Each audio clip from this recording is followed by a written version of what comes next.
In life, we all encounter obstacles, and those obstacles come in all different shapes, sizes, and forms. The question is, how do we handle those obstacles? Do we attack them head on, or do we allow them to make us quit? Welcome to the No Quit Living podcast, where we aim to motivate and inspire listeners to never give up on themselves, their dreams, or their goals. We will interview successful people from all walks of life as they share their no-quit stories when they had the choice to give up or give in, but they didn't. We thank you for listening, and we hope to be that jolt of positivity as you go for your greatness. Welcome to episode number 111 of the No Quit Living podcast. I'm your host, Christopher J. Worth, and today's theme of the day is truth. Our quote of the day comes to us from Oscar Wilde. The truth is rarely pure and never simple.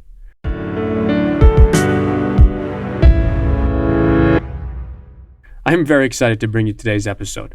Our guest is a gentleman by the name of Ryan Hodge, a very successful individual within the real estate world. Ryan has also successfully entered both the coaching and writing world. I hope you enjoy today's episode. Ryan, I'd like to welcome you to the No Quit Living podcast.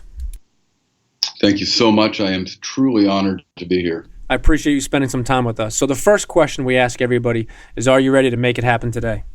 I am always ready to make it happen. I knew that would be your answer. So the number one objective of our show is to motivate and inspire listeners to never give up. So I was curious if you had either a story about perseverance or perhaps a challenging time during your life when you had the opportunity to give up or give in, but you didn't and you kept on going. Sure. I mean, I think that, all in all, the precarious journey that we're all on can present many of those experiences that I could certainly reference. I had a major challenge in my early 20s. Born and raised up here in Canada. I went to high school here and university here, and I grew up with a really, really close personal friend, childhood friend. And in my early 20s, I got a call from her, and she said that she was sick, really, really sick. And it was about 2 years where she battled cervical cancer. And, we were at a place and space and time where, although it was never really said, we thought that we may be getting married at some point down the road. And, unfortunately, she passed away, and she was just an amazing spirit and soul in my life.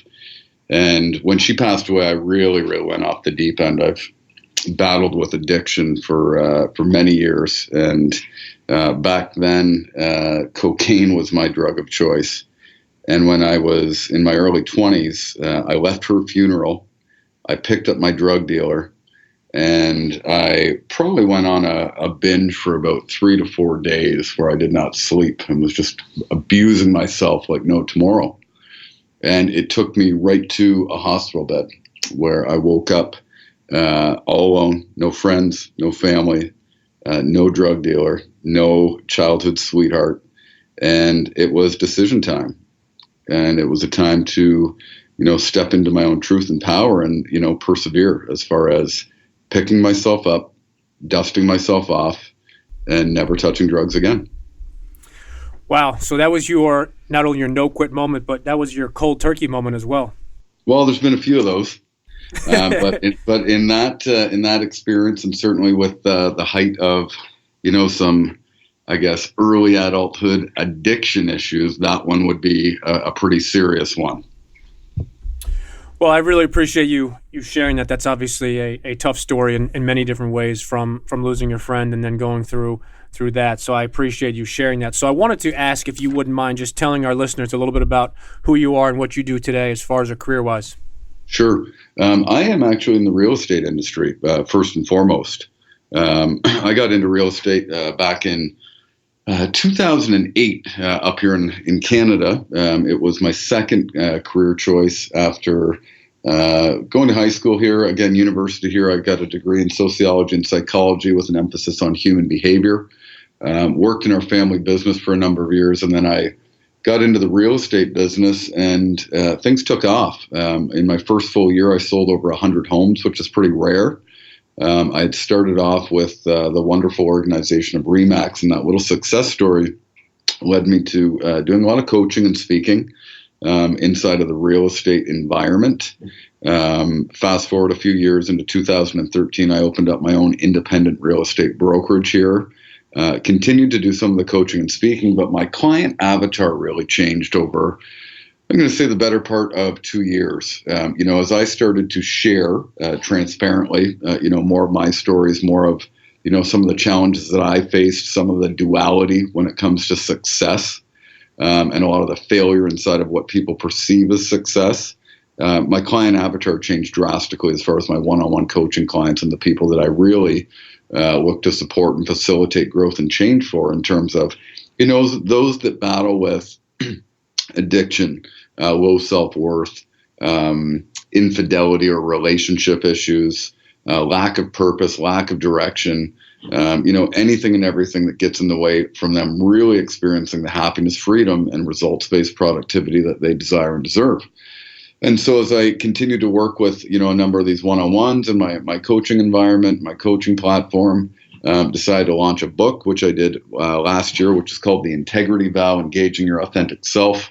And that is very, very heavily based on personal and spiritual development. I don't think you have done enough in the last few years. I think you should probably try to step out of your comfort zone and do a few more things, if you wouldn't mind.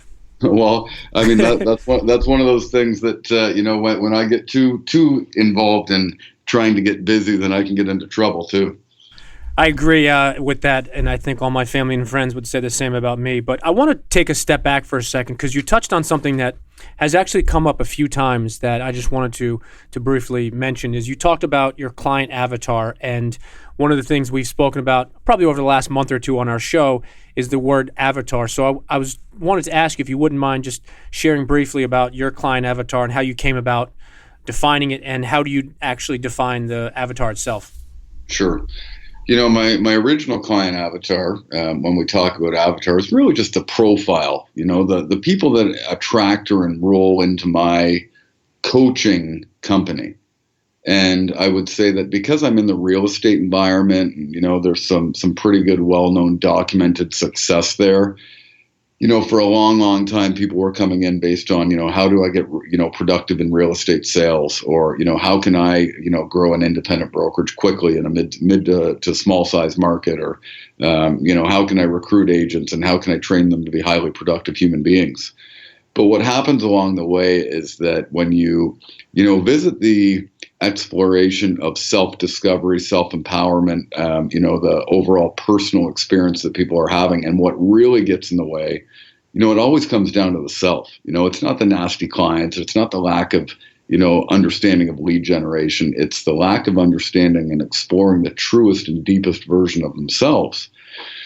People say, it can be time management as a major factor as getting in the way, where, more often than not, we realize it's about choice management. And so when my original client profile was, just people that wanted to have a little bit busier real estate careers, it very, very quickly morphed into, mid to higher level earnings, or earners, as far as, the gross commissions earned in a real estate career on a yearly basis, that are having some of those deeper challenges and wanted to discover more. They were experiencing high levels of success on a surface level, but underneath, a real lack of fulfillment, or some of the, the greater challenges that they were encountering.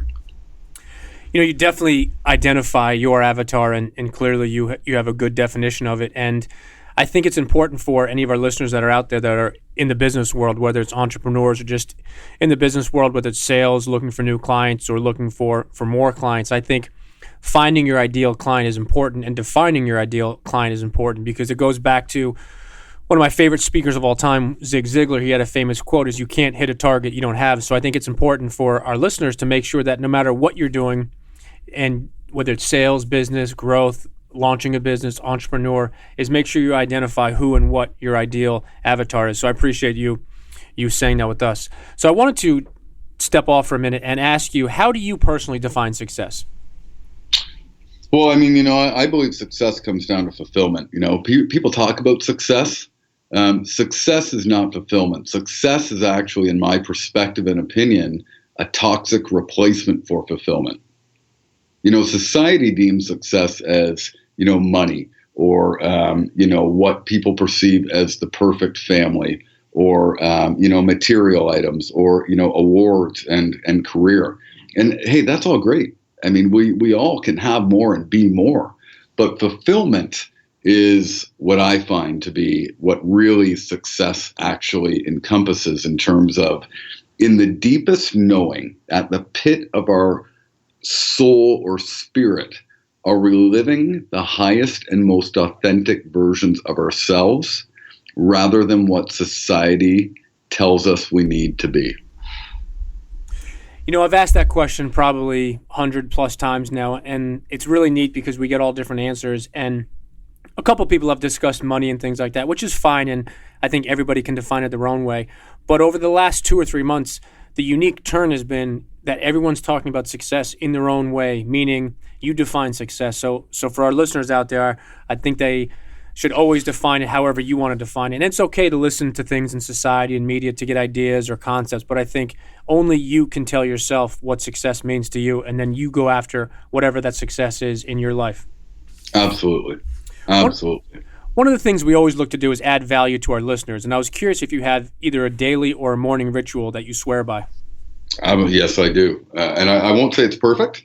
We all revert to form at times. I did a pretty significant body transformation a few years ago where I dropped 40 pounds, which for my, height of 5'9", and at the time 195 pounds with a pretty high body fat percentage, took me down to pretty lean. And so, the fitness is certainly one that is a very, very important self-serving activity. Typically 30 minutes meditation, 5 to 15 minutes of journaling, and some healing rituals mixed in there as well.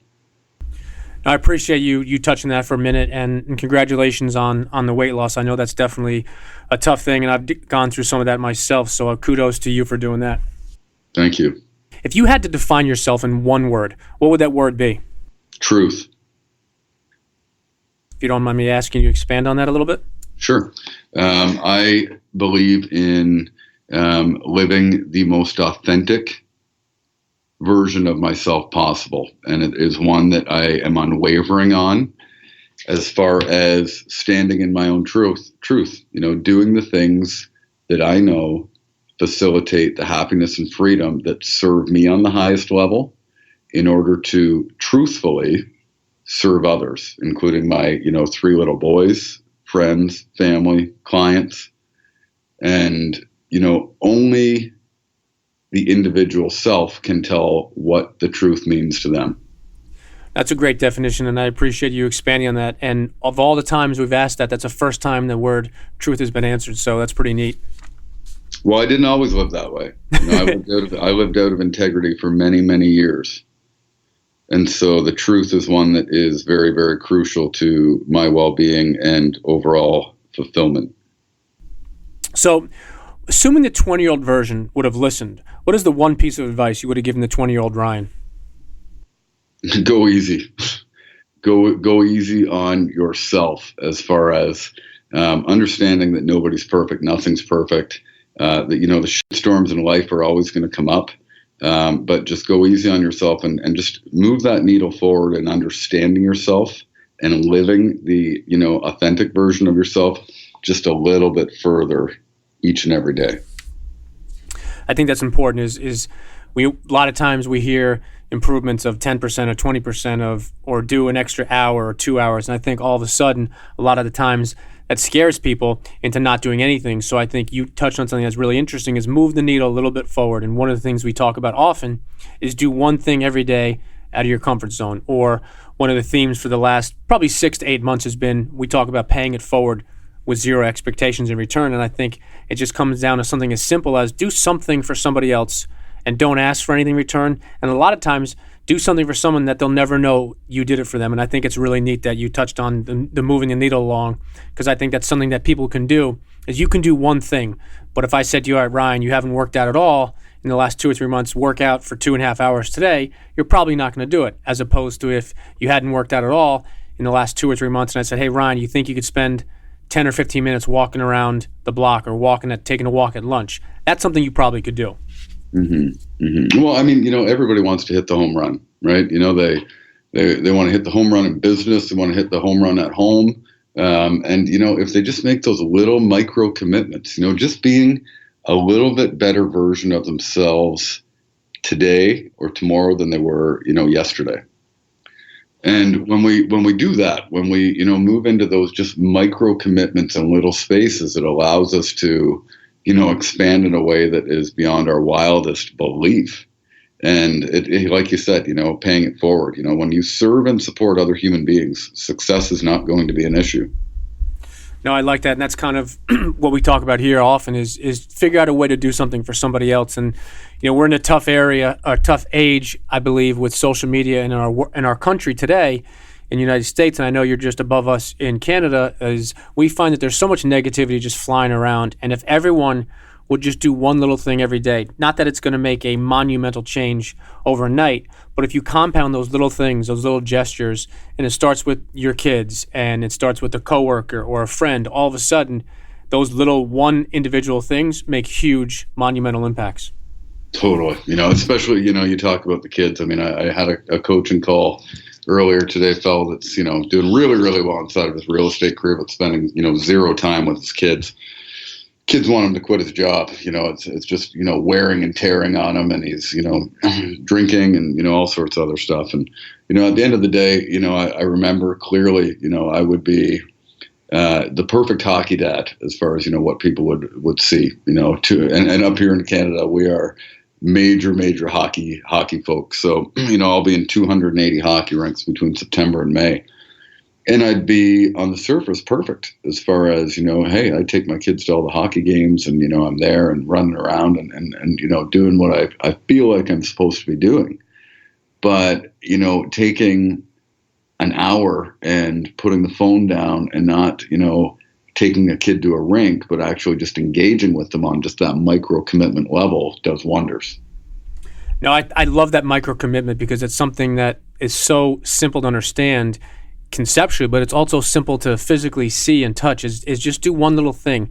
And I'm glad you touched on your coaching client, because I think something that we often talk about is work-life balance. And obviously the gentleman you're coaching is incredibly successful in his business, but if his kids want him to quit, that's probably a sign that he needs to just change a little bit. And one of the things that we discuss more often than not is it's start with that 1 degree change. So for example, let's say he's not getting home till 8 o'clock at night. If you say to him today, okay, now starting today, you're going to get home at 5 o'clock, that's a pretty difficult change to do all of a sudden. And if he did it, it's probably not going to last, as opposed to if you said, hey, instead of getting home tonight at 8 o'clock, why don't you get home tonight at 7:30?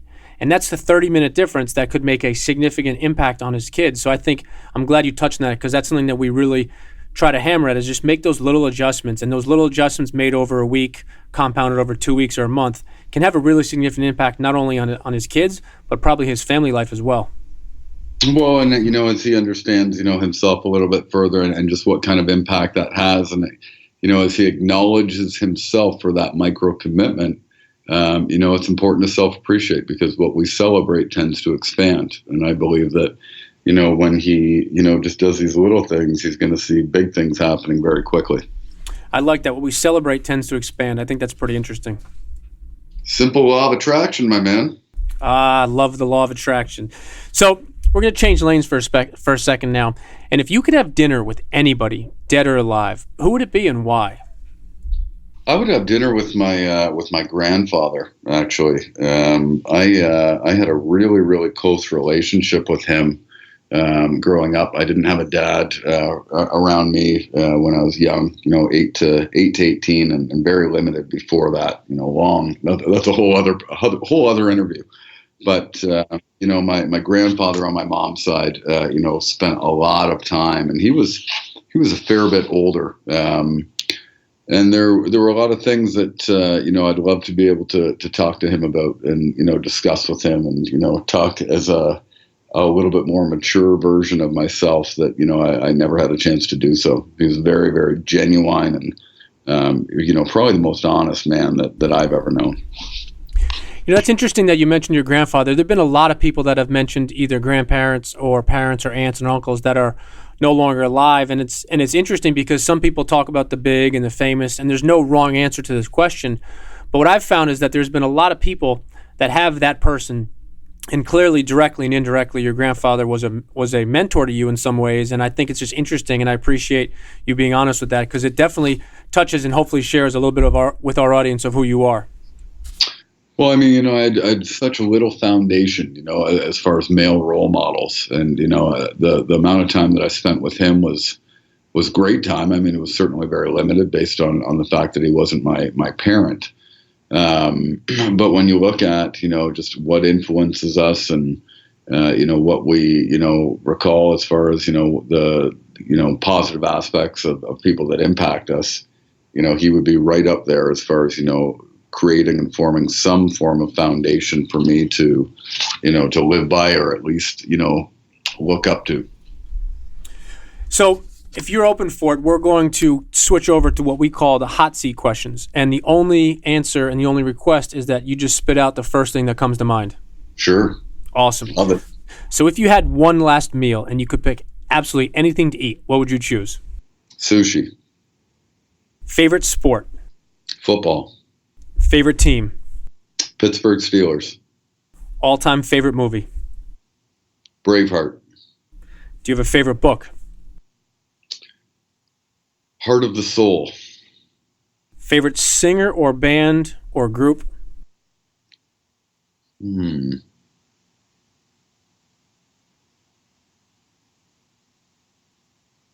I do not. I love all music. And if you were stuck in a foxhole and you could only choose one person to have your back, who would it be? Best friend as a kid. Awesome. So before we let you go, Ryan, I wanted to ask if you have any parting words you'd like to share with our listeners. No, I am honored to be here. I, hope that love and light continue to grace, all of your paths. And I certainly appreciate what you're doing. I mean, the contribution that you're making, and, the way that you're serving and supporting others is phenomenal. So kudos to you, and keep up the amazing work that you are doing. I appreciate it. And for our listeners that would like to either connect or follow you on social media or your website, and then also for those that would like to get a copy of your book, what's the best way for them to do all that? Sure. You can, find me on Facebook, Ryan Hodge, Ryan Hodge Coaching and Consulting, Ryan Hodge, The Integrity Vow. My website for the book is www.theintegrityvow.com. Also available on Amazon, Kindle, and I just released it on Audible as well. Nice. Now, did you do the recording yourself, or did you have someone else do it? I did it myself, man, and that is a crazy process. That's what I've heard. That's why I've asked, because I know some people that have done it themselves and some people have outsourced it, and most of the people that do it themselves say the exact same thing. Well, I mean, the book was such a very, very personal, deep-rooted, self-exploration, and, one that, I obviously anonymously, applied a lot of the coaching clients that I work with. I don't think that I could have anyone else do it, but the process of that is something that I was not expecting. When you write a book, one of the editing processes to read the book aloud, you tend to catch a lot of errors that way. But when you have to read the book aloud in front of a mic and in a recording studio, it is daunting. It was a good 50, 60 hours in a recording studio to put that together. And, I speak all over. I've spoken internationally, and that was some of the toughest speaking that I've ever done. It's interesting that you touch on that, because our podcasts typically last anywhere from 20 to 25 minutes, and the amount of time that goes in before, during, and then after, between the actual interview, prepping, and editing is a lot. So I definitely commend you for that, and wanted to, again, just not only thank you for being on the show, but thank you for sharing what you did, and I hope we can connect again soon. Absolutely. Honored. Appreciate you.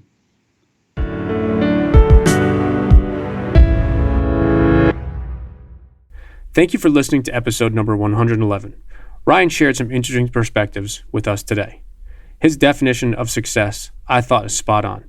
He defines success as fulfillment and being your authentic self.